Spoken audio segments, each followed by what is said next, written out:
The news, good evening. The leader of the l'Union démocratique sicilloise, LDS, Roger Mancienne, says the party has welcomed the Electoral Commission's decision to announce a provisional date for the upcoming presidential election.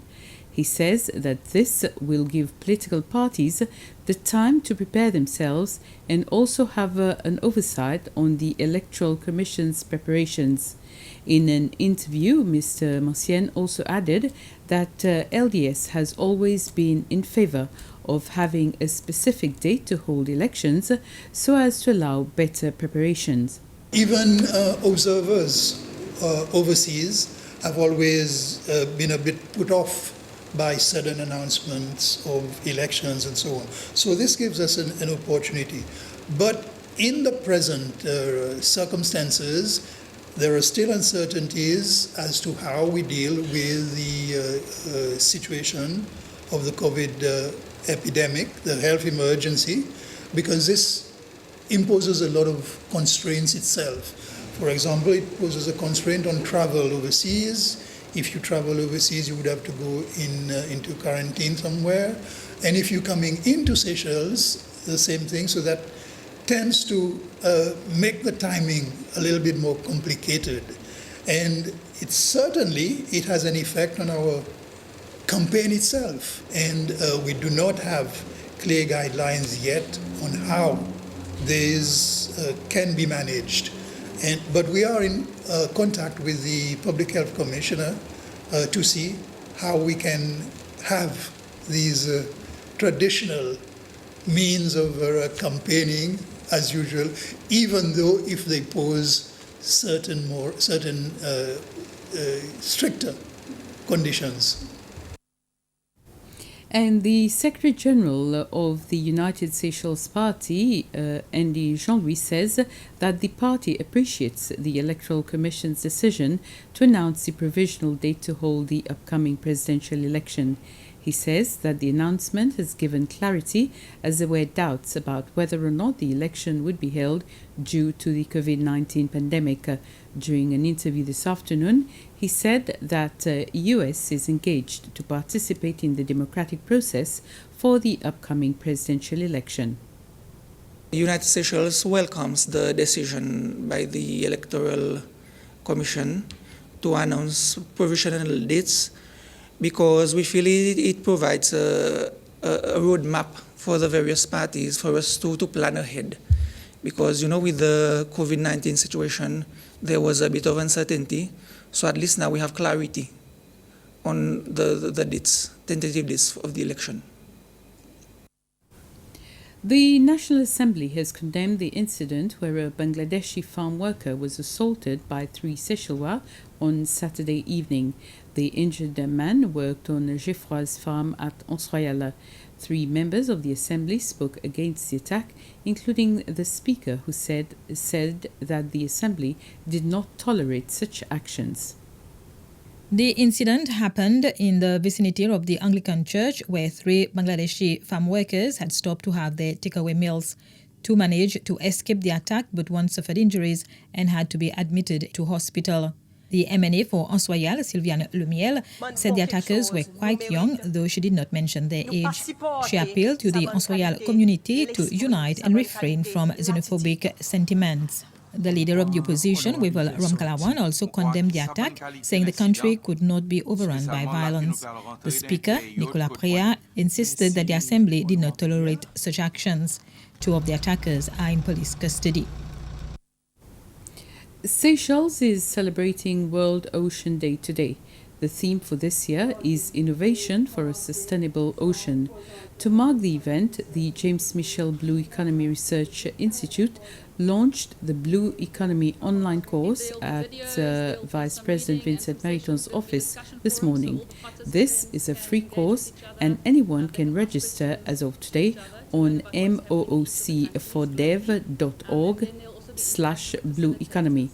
The director of the James Michel Blue Economy Research Institute, based at the University of Seychelles, Kelly Waro, says that this course is a short-term course in 4 parts and it aims to educate people about the blue economy. It's an introduction course So people can learn about the blue economy, what's involved in the blue economy, and the different sectors that are linked to the ocean, with the aim of strengthening sectors that are linked to sustainable ocean-based development. And so we talk about some case studies that will highlight opportunities for people who are interested in different sectors. So the blue economy is not just about fishing and about tourism. It's also about the other services that support ocean-based industries like maintenance and repair and other industries. And so there's a lot of sectors that support the blue economy that offer a lot of opportunity for individuals who are maybe not necessarily interested in science, who are also interested in entrepreneurship, who are interested in innovation or technology.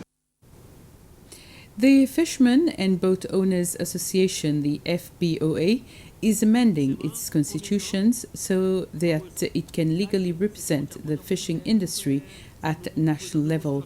This follows a resolution tabled at its annual general meeting, which was held on Friday.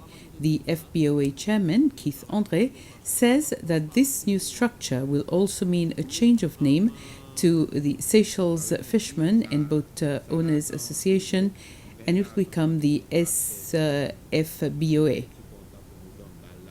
The Fishermen and Boat Owners Association had been speaking on behalf of the fishing community in general in Seychelles, not necessarily only for our members.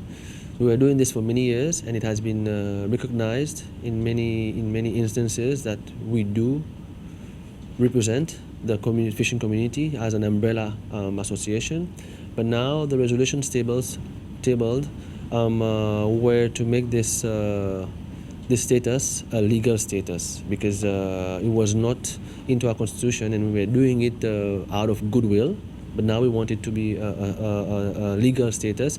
That is why we have decided to change our name now from Fishermen and Boat Owners Association to Seychelles Fishermen and Boat Owners Association, which then widens the scope of the members that can be eligible to be members of this association. The boss of the Island Development Company has recounted how an outer island manager died soon after a bout of binge drinking. Glennie Savvy told the Truth Commissioners he'd found Maxim Hoffman unresponsive and foaming at the mouth on Marie-Louise. He was testifying in the case brought by the dead man's sister, who's challenging the official version of his death. Glennie Savvy was at the Truth Commission today to describe how 35 years ago he'd flown to Marie-Louise with Dr. V. Ramadas when staff reported the island's manager had been taken seriously ill. On arriving, he said there was a strong smell of pesticide in Mr. Hoffman's bedroom, where he lay unresponsive. It was actually called malathion, because it was commonly used on all the islands at that time. And the doctor started attending to him. But it was maybe 3 or 4 minutes later, the doctor said, no, we've lost him. He outlined how a 48-hour drinking spree preceded the death of Mr. Hoffman, days after a supply boat delivery of the island's alcohol ration for 3 months, which he found had been almost entirely consumed. Mr. Savvy said all the workers were drunk and that dangerous drinking was common on the outer islands. As I said to the Commission, I really hope that my little contribution helps them bring closure to the matter, both for the families and the other residents of the island at the time. I wasn't there when the incident happened. I can only relate what I saw. And so if it helps to bring closure, it's a great thing. Later, ex-policeman James Savvy described how he'd closed the case after recording Maxim Hoffman's death as suicide when the public prosecutor returned the case file with an unambiguous decision. There is no foul play. Case was poisoning, close, as far as I can remember. Evidence from another witness in the case will be heard tomorrow as the panel continues to sift fact from fiction decades on. And with this, we end this news summary. Thank you for watching. Have a pleasant evening.